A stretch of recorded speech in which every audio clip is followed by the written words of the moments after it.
franchement, t'as pas un sentiment de satisfaction quand tu découvres un joueur que personne ne connaît et tu te dis, il a quelque chose celui-là. Perso, moi j'ai l'impression d'être un privilégié, un petit peu comme si j'étais en avance sur tout le monde. Tu vois le genre un peu supérieur où dans ta tête tu te dis je suis un des premiers à avoir vu que c'était un joueur de qualité celui-là. Comme si c'était un petit peu toi qui allais valider son passage en pro ou sa carrière. Ça arrive qu'à moi ou bien? Bref, on est tous pareils, on aime bien le rugby et on aime bien surtout avoir de nouvelles têtes. Dans cette vidéo, je vais m'attarder sur 7 pépites qui pour moi sont à suivre en 2024. À surveiller en tout cas. Avant, je le rappelle, j'ai fait des t-shirts France 100% coton biologique par le père d'un jeune qui ne connaissait pas le rugby et qui est devenu éducateur, qui est rentré en formation en U8, U10 que j'ai rencontré l'année dernière. C'est des t-shirts qui sont vraiment agréables à porter. Si vous voulez me soutenir, vous avez le lien Ulule. Ça a été fait par une designeuse, donc l'écriture France, elle est fine et assez chic. Moi, ce que je préfère, c'est surtout les petits 15 qu'il y a sur la manche qui donnent beaucoup de style, je trouve. Et si vous voulez me soutenir, bah, c'est l'occasion.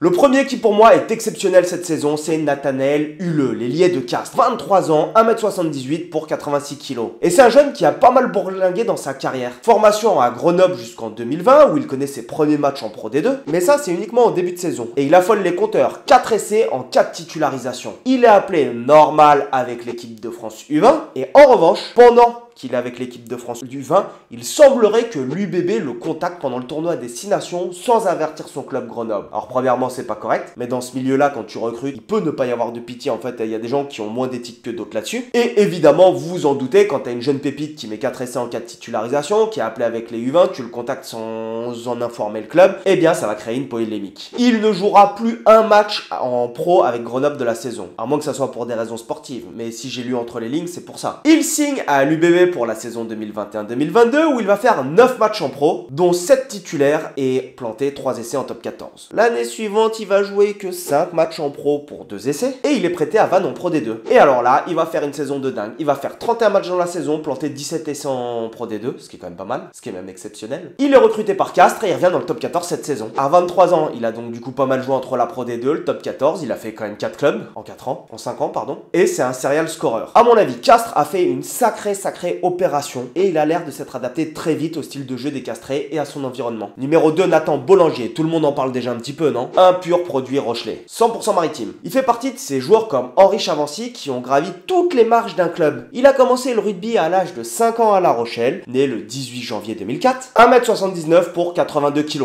Il vient tout juste d'avoir 20 ans. Un ailier athlétique et très rapide avec des appuis dévastateurs. Ces coups d'éclat, ils ont quand même mis, moi je trouve, sur le début de saison où La Rochelle était un peu dans le down, un coup d'éclat en fait aux hommes de Ronan O'Gara. Il a 8 feuilles de match en top 14 cette saison et depuis une titularisation à Oyonnax à l'arrière, il a enchaîné les matchs à l'aile sur 3 autres titularisations. Mais il souffre des ischios jambiers et malheureusement pour lui, ça va le priver du stage avec la France U20. Après, honnêtement pour lui, je pense que c'est que partie remise. Théo Atisogbe, j'ai l'impression qu'on n'a plus besoin de le présenter. Il a même été appelé chez les grands avec l'équipe de France normale pour être sparring partner, il me semble. Joueur de 19 ans, 1m80, 81 kg, donc on a quand même affaire à des profils maintenant plus légers. Il a commencé le rugby à Perouade avant de faire 3 saisons au Stade Montois et d'embarquer dans l'aventure paloise. Choix payant pour lui qui n'a pas joué en pro l'année dernière, mais a joué 9 matchs avec les U20. Et comme vous le savez tous, avec un titre de champion du monde à la clé. Cette saison, il a basculé en pro et même chose, il gratte son temps de jeu, mais de ouf, il a déjà pris 10 matchs au moment où je fais la vidéo, ou en tout cas je l'ai écrit. Et il a planté 2 essais. Et il fait partie de ces champions du monde U20 qui se taillent une part de gâteau dans le top 14. Charles Laloy, le jeune ailier parisien. Il était inconnu des radars en début de saison, en tout cas moi je l'avais jamais vu passer. Il a fait sa première feuille de match en pro contre Castres le 4 novembre, à Jean-Bouin. Première feuille de match, première titularisation. On peut parfois se dire que c'est un concours de circonstances, parce qu'il y a des blessés, parce que ceci, cela, que les mecs,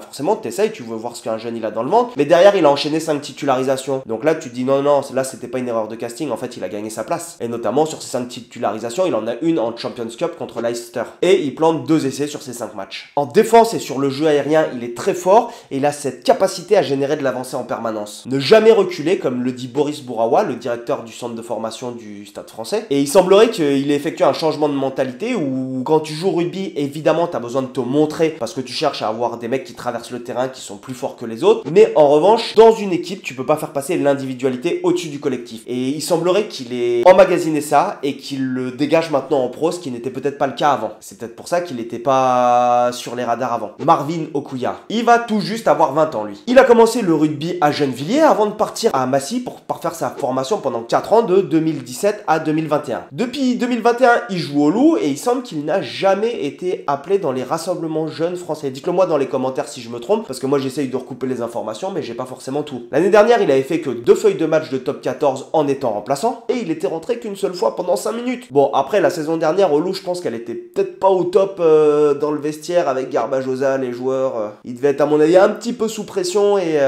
c'était peut-être compliqué d'intégrer des jeunes. Pour rentrer dans la danse, il a profité d'une hécatombe de blessés au Loup cette saison, et il a fait ses débuts en tant que titulaire. Il a enchaîné 2 postes de titulaire en Champions Cup contre Bristol et les Bulls, en numéro 6, et il va jouer les 2 matchs en entier. Contre Bristol, le premier match, il va inscrire un essai, et contre les Bulls, il va être élu homme du match avec 21 plaquages. Ça envoie sec quand même. Pierre-Samuel Pacheco, l'autre 3e ligne du Loup. Et lui, il est un tout petit peu plus vieux, il a 23 ans, et quelques années de Pro D2 derrière lui surtout. Il a joué 29 matchs à Colomiers depuis 2020. Cette saison, il a joué 8 matchs, et notamment les 2 mêmes que Marvin en Champions Cup. C'est un joueur solide de 1m89 pour 115 kg et un redoutable plaqueur. Sur les 2 premières journées de Champions Cup, il culmine tout simplement à 39 plaquages réussis sur 41 tentés. Il a marqué un essai contre les Bulls et il a réussi à réaliser une passe décisive pour laisser de la gagne. Rien que ça, s'il vous plaît. Autant dire que c'est un sacré client. Après, il profite des blessures à ce poste et évidemment, la concurrence, elle est très dure au Loup au poste de 3e ligne. Mais je mets une petite pièce sur lui quand même. Mathis Perchaud, le pilier de l'aviron bayonnais de 21 ans. Après 9 saisons à Mouguer, il débarque à Bayonne en 2017. Lors de la saison 2020-2021, il n'a que 18 ans et pourtant il va enchaîner 11 matchs entre la Challenge Cup et le top 14. Bayonne redescend, il aurait pu avoir le melon et se dire allez hop,